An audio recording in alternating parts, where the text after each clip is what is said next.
Buenas noches, familia. Me da mucho gusto ver mucho pueblo en este culto de la tarde y quiero hacer un recordatorio de lo que hemos estado trabajando, platicando o escuchando de Dios. Comenzamos esta serie preguntándonos qué distingue a un protestante, a un reformado. Decíamos que todo pueblo, todo gremio, todo grupo se distingue por algo. Y bueno, el reformado tal vez no se distinga tanto por su vestimenta, pero sí por su perspectiva, por su cosmovisión, por su forma de pensar. Y en un resumen decimos que el reformado se asume como que toda su existencia es para la gloria de Dios. Pero también él se entiende como un hombre pecador, como un hombre completamente depravado, radicalmente pecador. Y en la mañana aprendíamos que si algo distingue a un protestante es que ama la palabra. Es que cuando él va a defender algo lo va a hacer con la palabra, porque él sabe y entiende que es solo la Escritura. Pero también no solamente conoce la Biblia, sino que se va a distinguir por defender la verdad y lo va a hacer a través de la Escritura. Entonces el reformado es alguien que conoce la Biblia. Y en cuarto lugar, un reformado es alguien también que se sabe elegido, se sabe predestinado. En la tarde estamos trabajando los 5 puntos calvinistas expresados de manera magistral y sistemática en los cánones de Dort. Y el día de hoy vamos a analizar o recordar el texto bíblico donde se nos menciona que hemos sido predestinados, que hemos sido elegidos. Y comencemos pues. Venimos entonces diciendo que el hombre ha pecado y que no hay ningún hombre que se escape. Todos han pecado. La Biblia de manera categórica dice que todos los hombres en Adán han pecado y se han hecho culpables de la maldición y la muerte eterna. No hay justo ni aun uno, aprendíamos el domingo pasado. Por lo tanto, todos los seres humanos están muertos en sus delitos y pecados. Y aquí los cánones de Dort dicen algo bien interesante. No habría ninguna injusticia en Dios si Dios hubiese querido dejar a todos los seres humanos que han transgredido, los hubiese dejado en su pecado y en su maldición. Esa maldición que vino como consecuencia de la justicia de Dios. Dios pudo haber dejado a toda la humanidad condenada y dejar que pagaran eternamente por su transgresión. Por eso el apóstol Pablo dice en Romanos capítulo 3, versículos 19 y 23 lo siguiente: para que toda boca se cierre y todo el mundo quede bajo el juicio de Dios, por cuanto todos pecaron y están destituidos de la gloria de Dios, porque la paga del pecado es muerte. Max Lucado dice una frase interesante y él dice: Dios no es injusto al poner a personas en el infierno, porque ellos se han ganado y se merecen el infierno. Lo asombroso no es que Dios extermine a toda la humanidad, lo asombroso es que Dios ponga pecadores en el cielo. Entonces Dios no es injusto al condenar a toda la humanidad y enviarlos a condenación eterna. Sin embargo, en la Escritura se nos revela que el amor de Dios se manifiesta. Por eso, 1 de Juan 4:9 dice: pero en esto se mostró el amor de Dios para con nosotros, en que Dios envió a su Hijo unigénito al mundo para que vivamos por Él. Luego Juan 3:16, ¿lo pudiéramos decir de memoria? 1, 2, 3. Porque de tal manera amó Dios al mundo.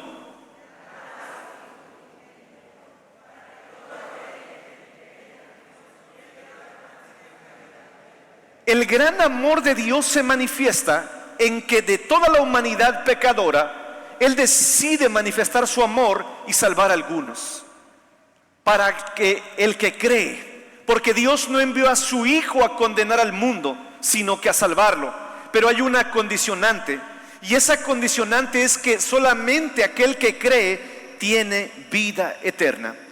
Estas partes de la palabra de Dios nos recuerdan que Dios a algunos les concede la fe y a otros no. Ese es su decreto eterno. Desde antes de la fundación del mundo, el apóstol Pablo y el apóstol Pedro dicen que desde antes de la fundación del mundo, Dios predestinó a algunos. Dios, de entre de una masa de vasos de deshonra a todos, Él elige predestinar a unos para que sean objetos de la gracia y de la misericordia de Dios. El libro de Efesios que leímos en el versículo 11 nos va a decir que Dios, en su voluntad, venido el cumplimiento del tiempo, envió a su Hijo, pero también en el tiempo perfecto Dios hace que algunos puedan reaccionar, y Dios ablanda su corazón de los predestinados para que ellos se inclinen a creer, porque la naturaleza caída del ser humano es irse completamente en dirección opuesta a Dios. Pero los elegidos, venido un momento específico en el tiempo de Dios, el Señor los hace volver, los inclina a creer, aquellos que han sido elegidos. Y es aquí donde nosotros, hermanos, decimos bíblicamente que el ser humano, en su condición de perdición, se nos revela una profunda verdad. Dios, en su misericordia y bajo su gracia, decide escoger y decretar la elección de algunos, pero también de reprobar al resto. Juan Calvino era duramente atacado, porque si Dios elige a unos y predestina a unos para la salvación, necesariamente tiene que decretar la perdición de otros. A esto nosotros le llamamos la doble predestinación. Aquellos que han sido elegidos para vivir eternamente con Dios, pero también los que han sido predestinados para morir eternamente en el infierno. Ahora, avancemos. ¿Cuál es la base de la elección? ¿En qué se basó Dios para elegirte a ti o para elegirme a mí? ¿Cuál es la base de la predestinación? Bueno, la Biblia dice, hermanos, que la base de la predestinación es el propósito inmutable de Dios, por el cual antes de la fundación del mundo, de entre todo el género humano caído por su propia culpa, porque Dios no es culpable de la perdición, Dios decreta la caída, pero Él no es el culpable, porque Él es soberano. Sin embargo, de entre de ese estado caído y de perdición, Dios, por su pura gracia, decide elegir a algunos. Pero no solamente por su gracia, sino que el apóstol Pablo acuña un término interesante, y él dice que por su beneplácito. Esa palabra beneplácito, si hacemos una traducción del original, porque Él quiso. Algunos exegetas bíblicos se han atrevido a aseverar un poco más y dicen que si pudiéramos hacer una traducción contemporánea sería porque a Él le dio la gana. Porque Él, en su sabiduría, en su omnisciencia, decide según su beneplácito, según su voluntad, escoger a un cierto número de personas. Y claro está, no porque fuéramos mejores, no porque éramos más importantes que los demás, no porque seamos más dignos que los demás, sino que todos estamos muertos en nuestros delitos y pecados. No hay nadie bueno. Bueno, Jacobo Arminio decía, ya sé, Dios escogió a cierto grupo de personas porque Dios, antes de crear el mundo, Él ya conocía absolutamente todo. Y como Él ya conocía absolutamente todo, vio quienes iban a creer, vio quienes iban a ser buenos, vio quienes se iban a arrepentir. Contestaría el apóstol Pablo, en ninguna manera. Dios escoge solamente según su beneplácito, pero además la Escritura nos va a decir que la base de la elección y de los elegidos es Jesucristo. La razón por la cual tú y yo estamos aquí y somos predestinados y elegidos es por Jesucristo. Porque Jesucristo viene, vive por nosotros y lleva a cabo una obra perfecta. Entonces la obra de Jesucristo es la base de la elección, pero además Él se va a convertir en la cabeza de los predestinados, de los elegidos. El fundamento de la salvación es Jesucristo. Así que, hermanos, Jesucristo, y lo vamos a aprender en los domingos por venir, hace efectiva la elección, hace efectiva la fe de aquellos que han sido predestinados desde antes de la fundación del mundo. A los escogidos, en su debido tiempo, Dios les da verdadera fe. Y no solamente les da verdadera fe, sino que también los hace caminar en una novedad de vida, o en otras palabras, en vida nueva. Acompáñame a Efesios capítulo 2, versículo 8, por favor.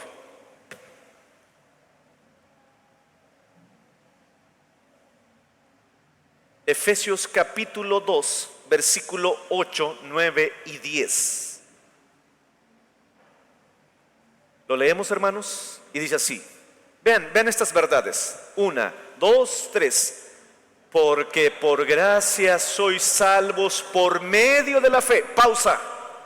Vean lo que dice Dios.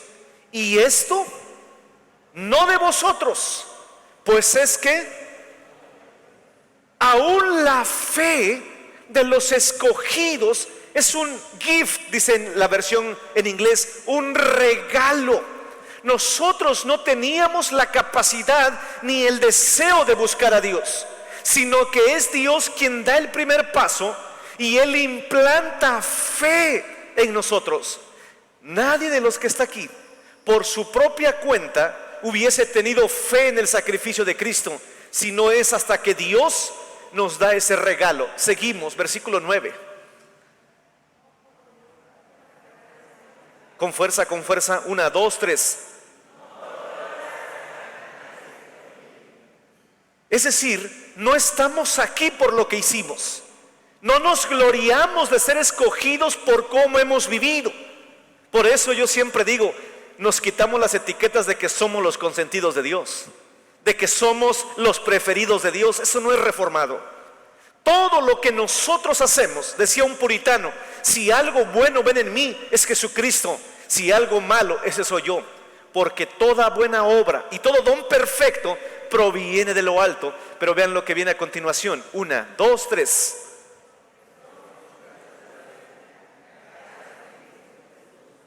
Hasta ahí.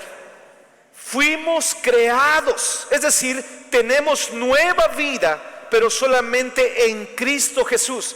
Y ahora también caminamos haciendo una vida diferente. ¿Por qué? 1, 2, 3, los cuales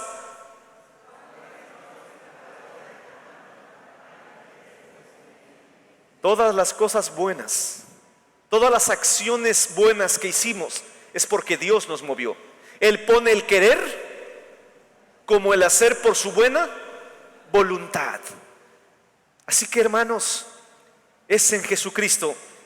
Siguiente elemento, somos elegidos únicamente, dijimos, en Jesucristo. Por eso el apóstol Pablo dice que conforme a la voluntad de Dios, Él nos escogió antes de la fundación del mundo, no por lo que éramos o lo que vamos a llegar a ser, sino para ser santos y sin mancha delante de Él. Dios nos escogió no por lo que íbamos a hacer, sino que la elección hace posible que un día tú y yo seremos perfectos.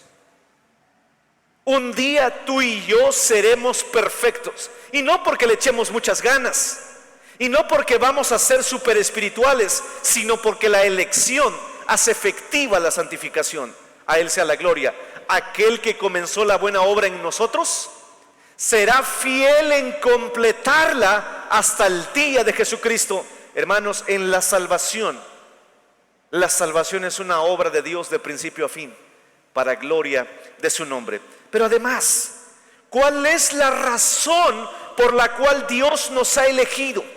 ¿Cuál es la razón por la que Dios te ha predestinado? La razón por la que Dios te ha elegido es para alabanza de su gloria. Quisiera que me acompañaras a Efesios capítulo 1, por favor. Regresemos y vamos a leer el versículo 4, 5 y 6, por favor. Ahí está. 1, 2. Ahora, quiero que escuches bien estas verdades. Abre los ojos y los oídos y escucha esta verdad bíblica. 1, 2, 3.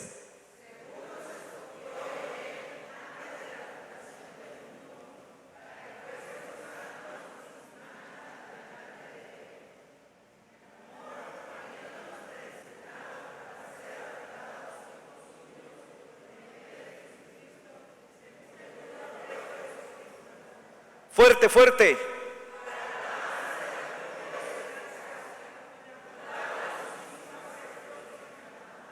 Regresemos atrás, porque me encanta ese versículo. Versículo 6, por favor. Fuiste elegido, fuiste predestinado, y la razón es para alabanza. Hermanos, los cantos deberían erizarnos la piel.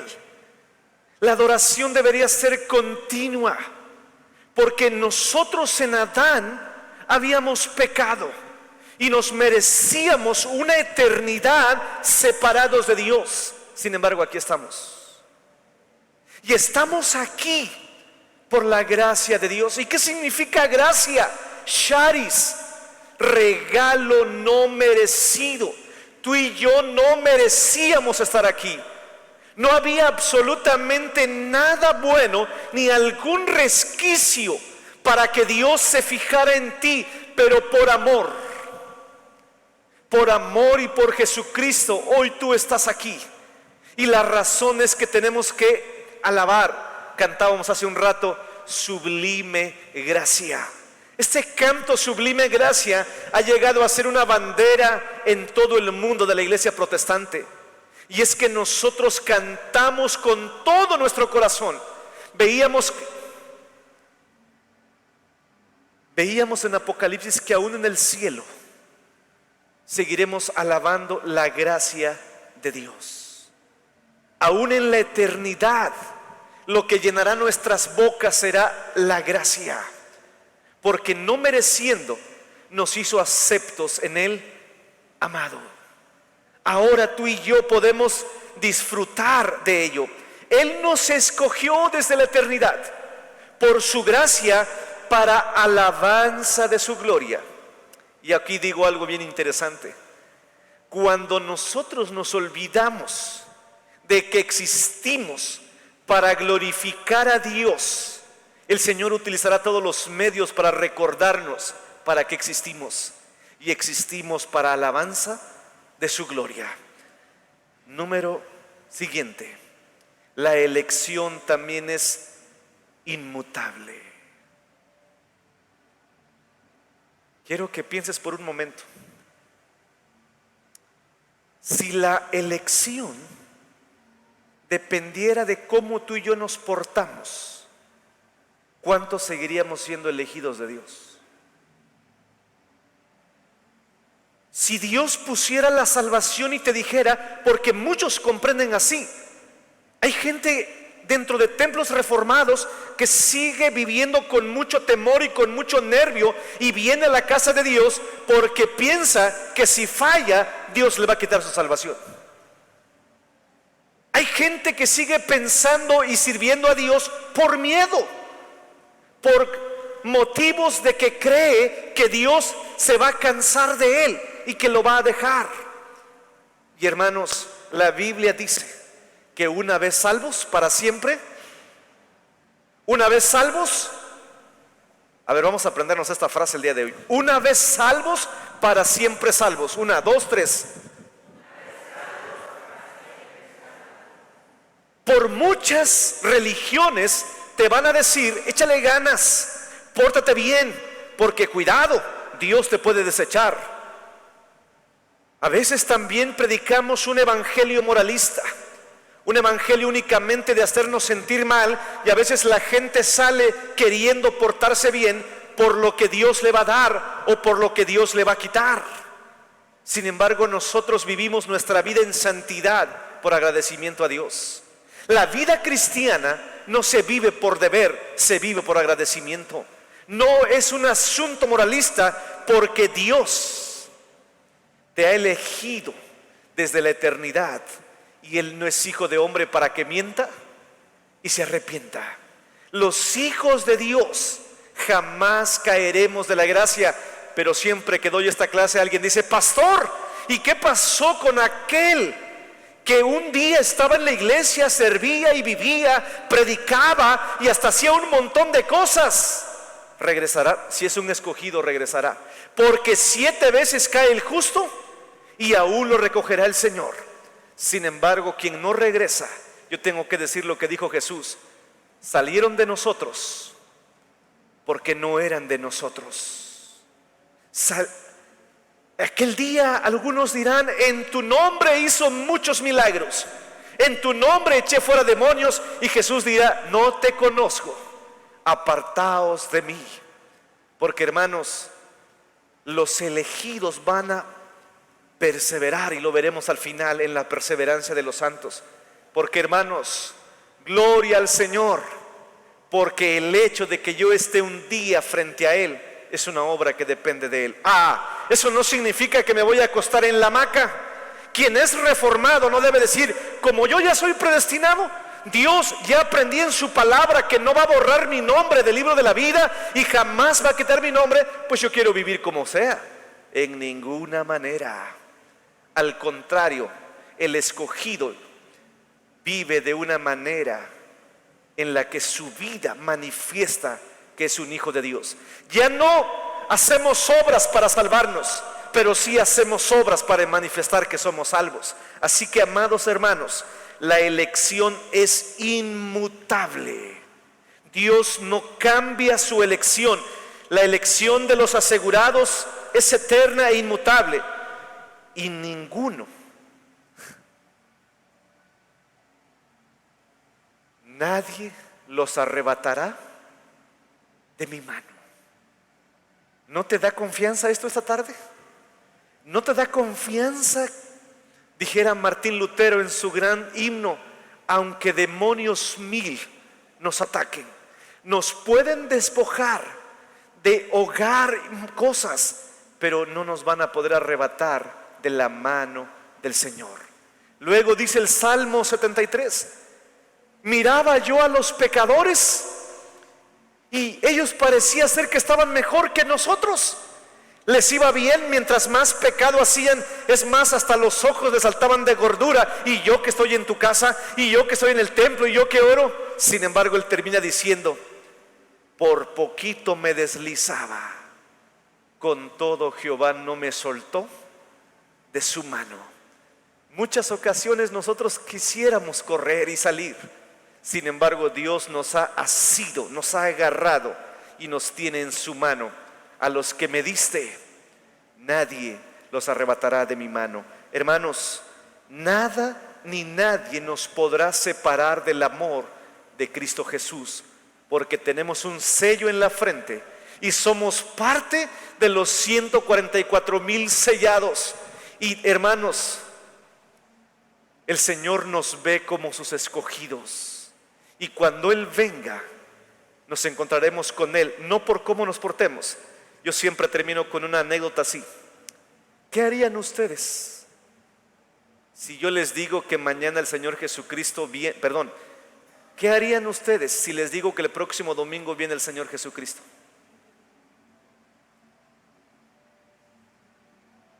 Bueno, algunos dirían: ¿me puedo quedar en el templo toda la semana? ¿O qué harías tú si te dijeran que el día miércoles vas a fallecer?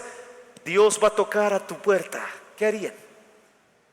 Bueno, los de Tesalónica, cuando les dijeron que Jesucristo ya iba a venir, se fueron a vivir al templo y ya no trabajaban. Porque muchos irían a pedir perdón, a reconciliarse. Otros dirían: esta semana voy a vivir de manera perfecta. Voy a perdonar, no voy a contestar. Voy a ser el más educado. Esta misma pregunta se le hicieron a un creyente y él dijo: yo haría lo mismo que hago todos los días. Porque el hecho de que Jesucristo venga por mí es solamente por su gracia. Es solamente por su gracia. Así que, hermanos, esto no nos lleva a vivir como queramos. Y cierro con esto diciendo: porque es importante ¿Qué sientes tú al sentirte elegido? ¿Qué sientes tú al saberte predestinado? O tal vez esta tarde o esta noche tú dudes, porque aún todos los escogidos, y hay una frase que me encanta, podemos dudar de nuestra elección, podemos dudar de nuestra salvación, pero eso no significa que la perdamos. Porque todos pasamos un momento en nuestra vida en que decimos, como decían los discípulos, ¿seré yo maestro? Alguien de ustedes me va a negar sentados en la misma mesa y es alguien que está aquí con nosotros. Y los discípulos dijeron, ¿seré yo maestro? ¿Seré yo elegido? ¿Seré yo predestinado? Sin embargo, hermanos, tenemos la certeza de que Dios nos ha escogido y por eso estamos aquí, para alabanza de su gloria. La elección no lleva a la presunción. La elección nos lleva a humillarnos delante de Él. Aún no creo que crea, pero creo en Jesucristo. Y a Él sea la gloria y la honra, porque a pesar de lo que soy, tengo la certeza de que soy un hijo de Dios. Y eso me hace humillar y no sentirme superior a los demás. Un verdadero escogido se humilla ante Dios, adora la profundidad de la misericordia de Dios.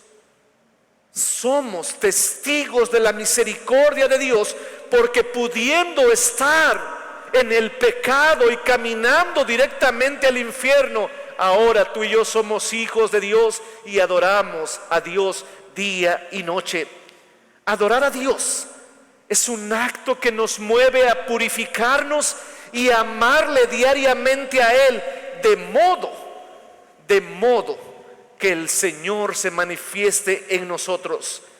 Por último, no hay que descartar ese sentimiento de decir, como yo ya sé que hay predestinados y no predestinados, ¿para qué predico? ¿Para qué evangelizamos?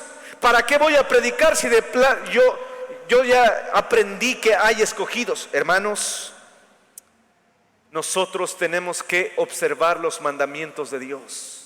El hecho de sabernos escogidos no anula la obediencia, sino que algunos jactándose toman de manera ligera la gracia de la elección. Nosotros decimos, claro que hablamos, claro que vivimos para Él, porque mientras soy apercibido de la elección, yo vivo de manera agradable delante de Dios y sigo pregonando el Evangelio, porque yo no sé quiénes son los escogidos. El Señor sí, pero le ha agradado a Él que los escogidos vengan por la predicación de la palabra. Y la predicación de la palabra la tenemos que hacer tú y yo. Así que, hermanos, los reformados nos sabemos escogidos para alabanza de la gloria de Dios. Que el Señor nos bendiga.